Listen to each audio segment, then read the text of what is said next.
Well, hey, welcome to Crossroads and Catalyst, the podcast with Shanita B. I am your host. This is where we discuss the thoughtful, wise, and strategic perspective at a crossroads can be the catalyst for change. Today, we are talking about what I think has been a misdeed committed against a lot of people, dream killers. So, we're going to investigate and do some forensics so that we can get to the bottom of it. A lot of people have put their dreams on hold or have just cast them in the trash altogether because of they just don't think that they can do it.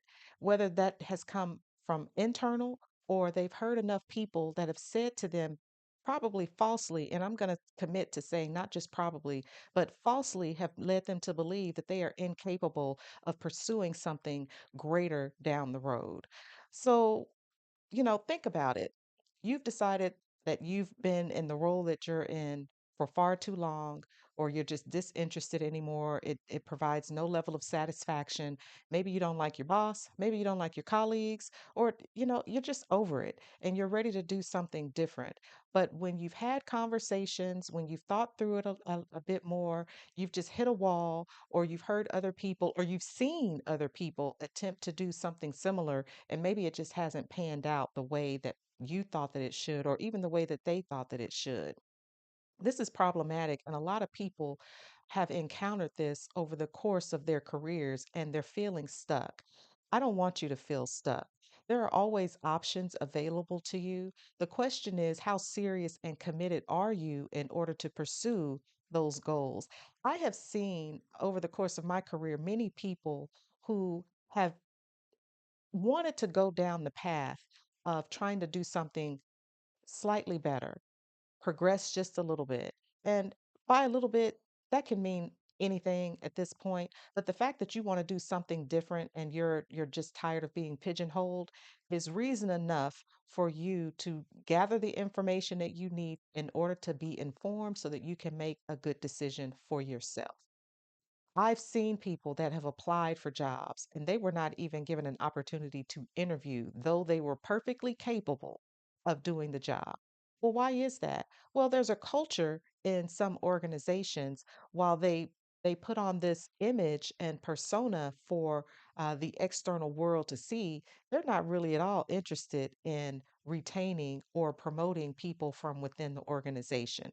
It's one of those things where it's in writing so that it looks good, but in reality, that's not what's happening. And again, I've seen several people do this. And more recently, with just within the last several years, I've seen where this has occurred.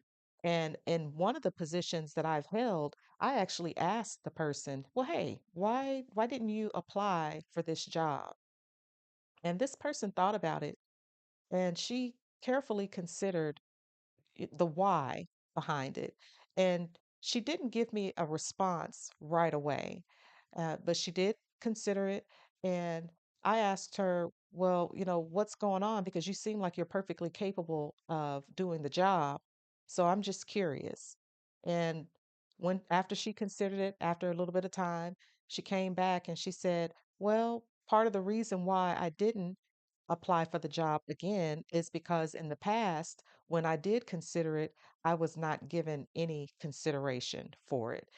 Basically, she was overlooked. Now, there could be a number of reasons as to why a person would do that, but in an organization that holds itself out and wants to be held in high regard and says that they abide by certain principles and characteristics, when they fall from that standard, it's problematic because what it does is it lowers morale and it shows people internally that you're not serious about your values.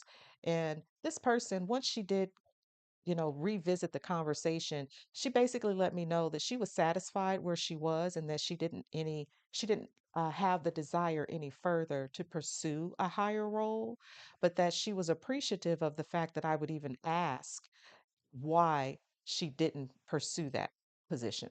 And, I'm glad that she at least recognized that I cared enough to wonder why and have a conversation with her about it.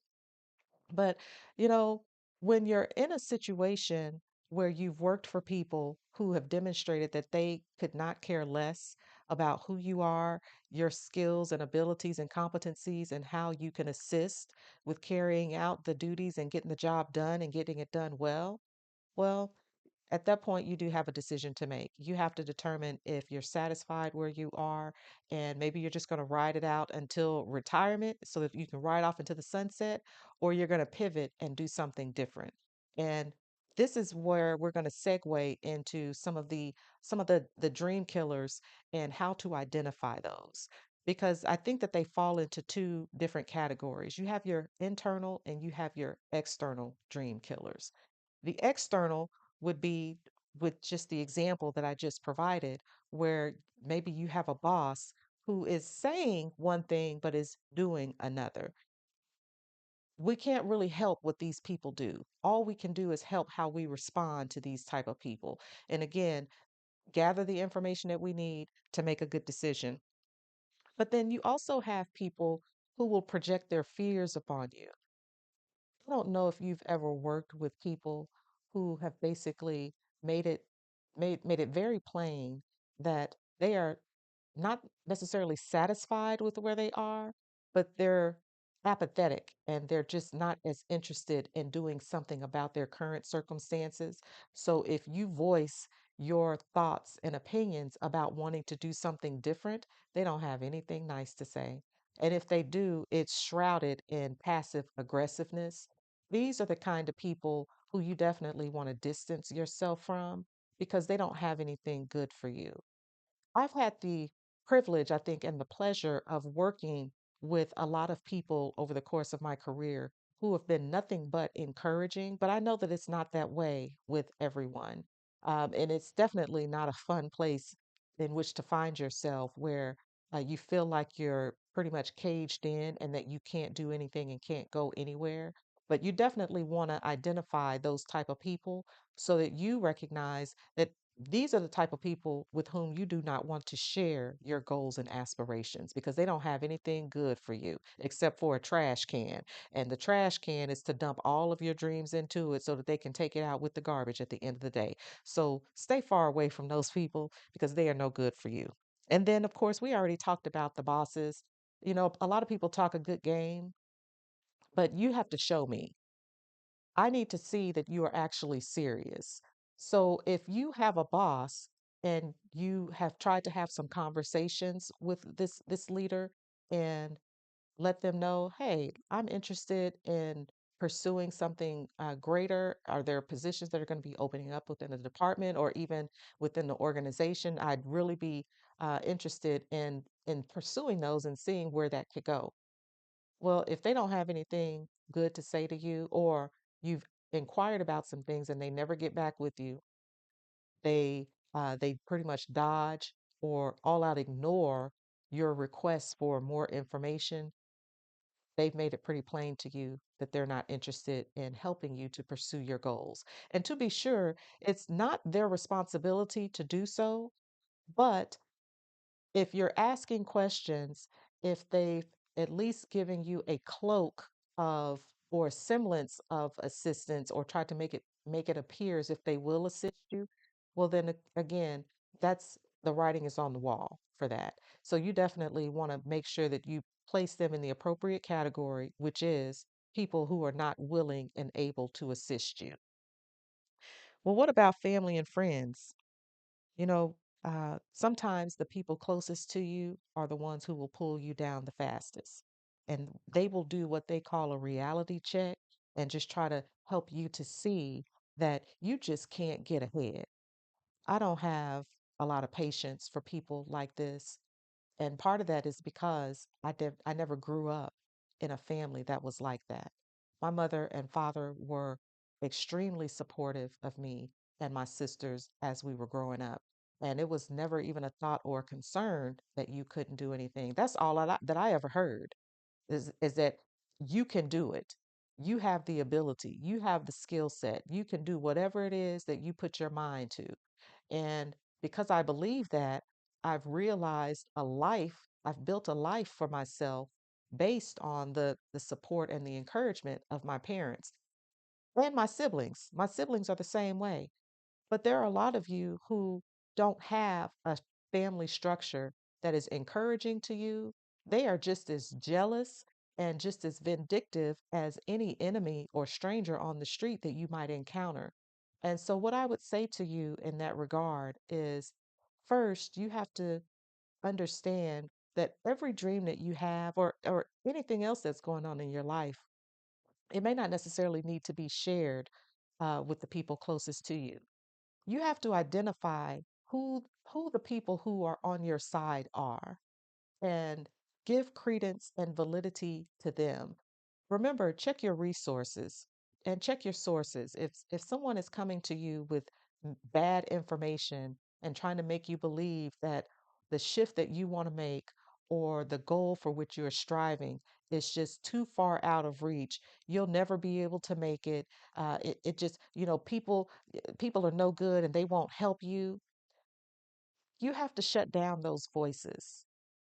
It is up to you to shut down those voices. And I know that it's not always going to be easy to do that because we want to share something that we think is exciting. We want to share uh, ideas and we want to get people's feedback to help us to determine if this is something that's good for us.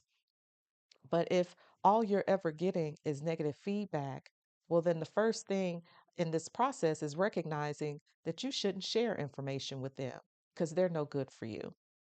And think about this too. You have societal expectations that tend to box you in because you might be really good at job A, but you want to try job B. And again, this kind of goes back to where you're working and the type of structure that is in that organization. It might make it very difficult for you to move to another position. And I know people who have actually boxed themselves in and determined that it might be a little too difficult for me to do something different, but they wanted to do something different. I think a lot of my time as a leader over the years, part of it has been to encourage people that they are capable of doing something more than what they're currently doing. I have always gone into even an interview process recognizing that if we select any particular candidate, we might get to keep them and have access to their gifts and talents and abilities for just a couple of years. Because a lot of people come through your doors and they have a lot more that they want to pursue down the road. And the position that you're hiring for, that might just be a stepping stone for them. A lot of people are not coming into jobs sticking around for 10, 15, 20, 30 years. They just don't do that anymore. And with good reason. Organizations typically change so much, even over the course of about 5 or 10 years, that it makes it very difficult to think that that same organization and structure is going to be there 10 or 15 or 20 years down the road. So there are so many different things that change politically, economically, that impact how an organization is is continuing to move through business. So nothing stays stagnant. We live in a dynamic environment and we have to be able to adjust with the environment. So that's why I think it's really important that we be able to identify what those external dream killers are so that you can learn to adjust and modify your behavior accordingly. So, then what about the internal dream killers? Number one, I would say that's at the top of the list is fear. If you have the fear that you cannot do something, chances are you won't. You won't even try. And fear is something that kind of undergirds a lot of the inaction. And if you start to think through why you haven't done something, it goes back to that very thing. If you're overthinking doing something, part of that is fear, which leads to procrastination. Even if you do know how to do something, but you're insecure about doing that thing, well, you procrastinate and you put it off and you continue to push it down the road and continue to push it until you cannot avoid it any longer. And what I would say to you is this: if you have already demonstrated that you have the aptitude to do a thing, just go for it. You should apply yourself to that very thing or make application to whatever job it is. I don't care if it's a side hustle, try it. You owe it to yourself to try whatever it is that you have dreamt of doing. And, again, work, we all have to do it. It's a necessity. But if there's an opportunity to do something that you enjoy and get paid for it, you definitely should do that.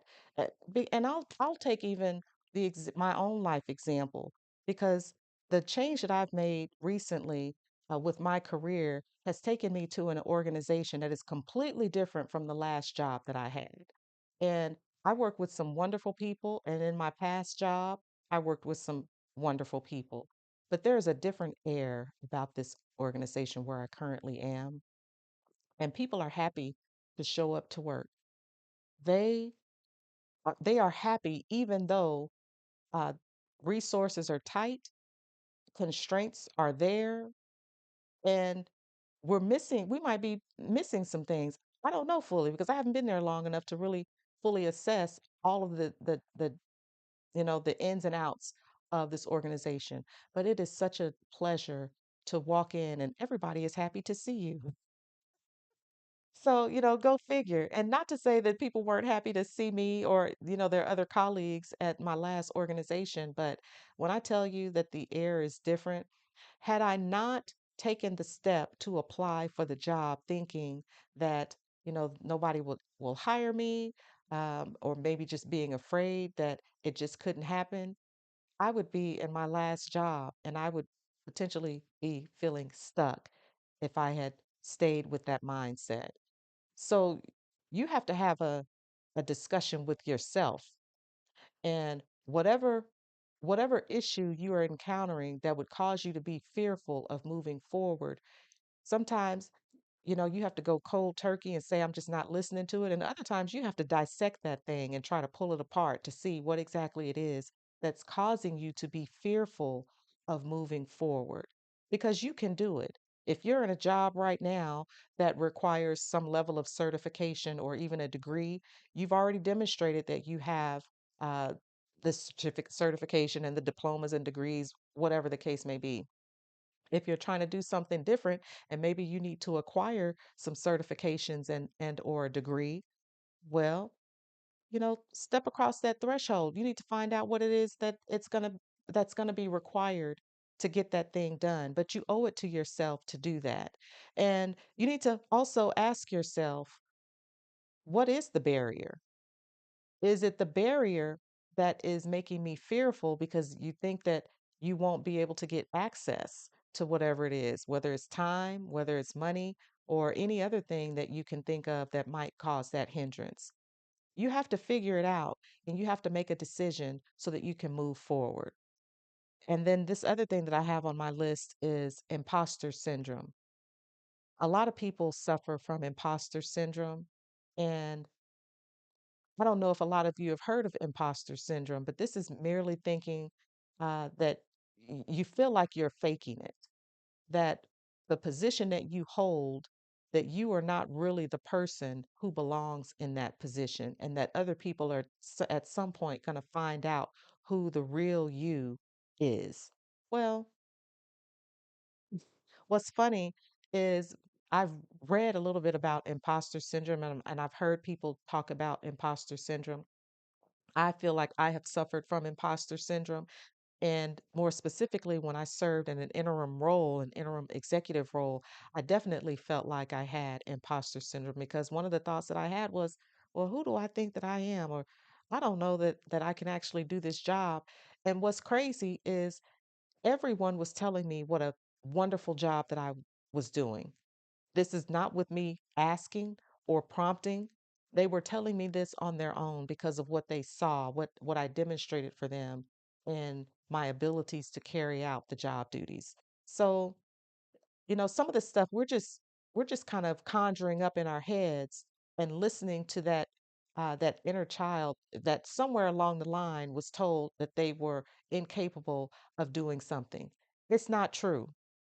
You're already doing some really good work. So just continue to push forward so that you can get to the next level and realize whatever it is that you want to attain. But it's completely up to you. If you continue to listen to the voice in your head, yeah, well, you can be quite certain that it will be a self-fulfilling prophecy, because you're not going to attain the goal. You're not going to reach the goal. And then, just stop talking negatively to yourself. It's not worth it. Every one of us wakes up wanting to do something good. We want to pursue something that is worthwhile. And you're at a job, you've already demonstrated that you can do the job, and I don't care what kind of job it is because we all have to start somewhere. This is why we do entry level work.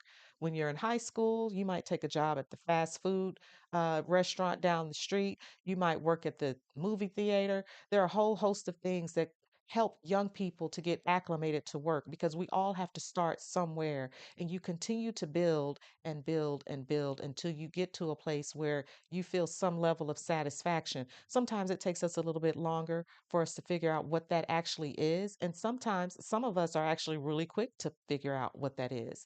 But you have to at least put some effort forth in doing it. And the effort is only a part of it.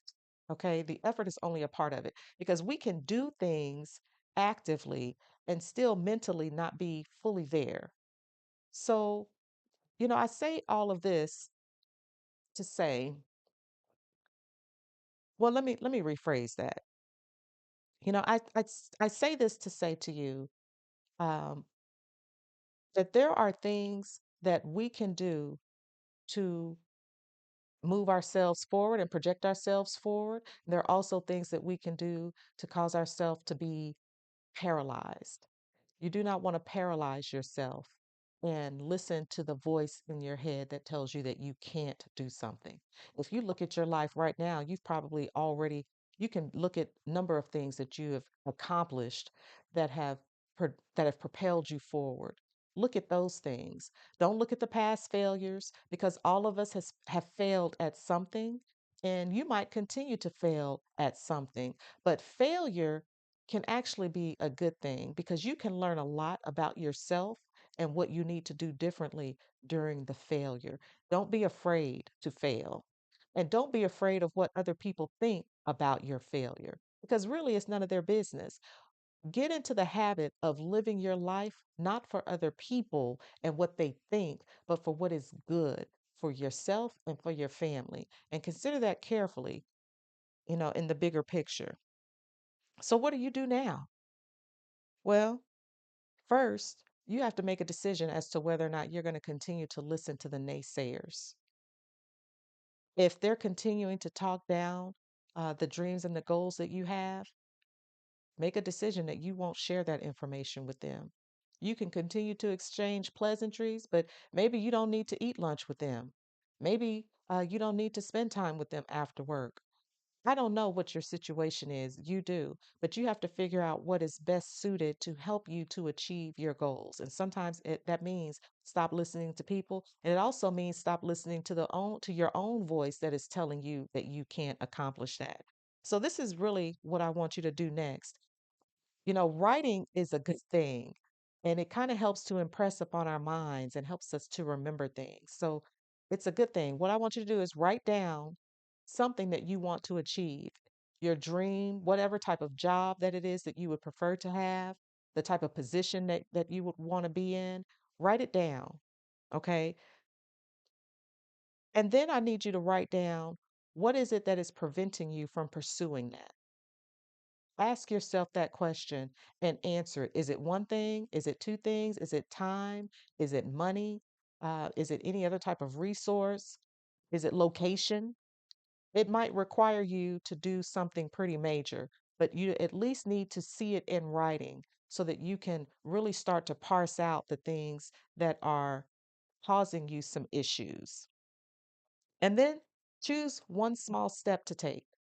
Decide what it is that you can do to impact that dream, to get you closer to your dream. Maybe if you do have a boss that is open to conversation and is willing to help you to fine tune some things about your work, they would be willing to have a conversation with you to provide you some feedback and some information that would be able to help you to navigate what your next step could be. Be open to it, but be discerning, okay? You just always want to remember that you want to be discerning. If once people show you who they are, believe them. So if people have demonstrated to you that they do not have your best interest in mind, that they have no interest in encouraging you or even helping you to move along the way and progress, again, stop sharing information with them. And then set boundaries. Set boundaries around people and set boundaries around yourself. When your mind starts to run away with thoughts that you can't do something, you have to stop that dead cold. Just put an end to it and redirect and focus on what you can do to accomplish it, excuse me. And again, look back at some of the things that you've done in the past that have been successful. There is something that you have completed that has worked out well. You can do it again. It can be replicated, okay?